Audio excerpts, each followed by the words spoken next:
Klarifikasi BRI terkait oknum pegawai bobol uang 5,1 miliar rupiah.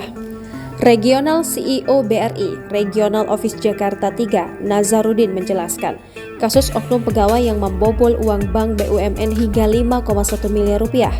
Dilansir dari kompas.com, Nazarudin mengatakan kasus tersebut merupakan laporan dari BRI Kantor Cabang Bumi Serpong Damai atas hasil audit yang melibatkan oknum pekerja BRI.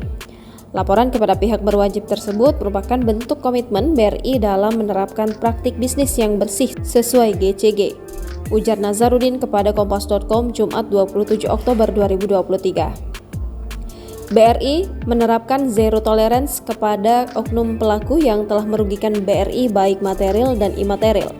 Caranya dengan memecat oknum pelaku tindak kejahatan tersebut. Selanjutnya BRI menyerahkan penyelesaian kasus tersebut secara hukum dan menghormati seluruh proses hukum yang sedang berjalan.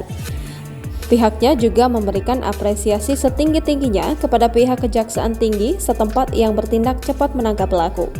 Dalam menjalankan operasionalnya, BRI menjunjung tinggi nilai-nilai good corporate governance dan prudential banking dalam semua aktivitas operasional perbankan, bebernya. Berita sebelumnya, penyidik bidang pidana khusus Kejati Banten berhasil menangkap 2 tersangka pembobol dana Bank BRI Cabang BSD Tangerang Selatan. Kedua tersangka yakni FRW sebagai Priority Banking Officer pada SLP BRI KC BSD dan suaminya HS. Kedua tersangka ditangkap pada Rabu 25 Oktober 2023 pukul 17.00 waktu Indonesia Barat di Villa Cinere Mas Extension, Ciputat Timur, Tangerang Selatan. HS membuat 41 KTP untuk membobol dana bank BUMN tersebut sebanyak 5,1 miliar rupiah selama 1 tahun dari 2020 hingga 2021. Yang digunakan adalah 41 KTP fiktif. Ketika kita tangkap suaminya itu banyak KTP fiktif yang kita temukan, kata Kepala Kejaksaan Tinggi Banten Didik Farhan Ali Syahdi kepada wartawan di kantornya Kamis 26 Oktober 2023. Didik mengungkapkan HS membuat KTP menggunakan foto dirinya, namun identitasnya memakai orang lain.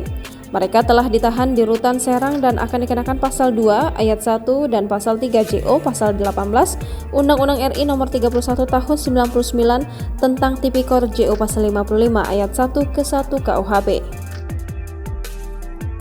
Download Tribun X sekarang, menghadirkan lokal menjadi Indonesia.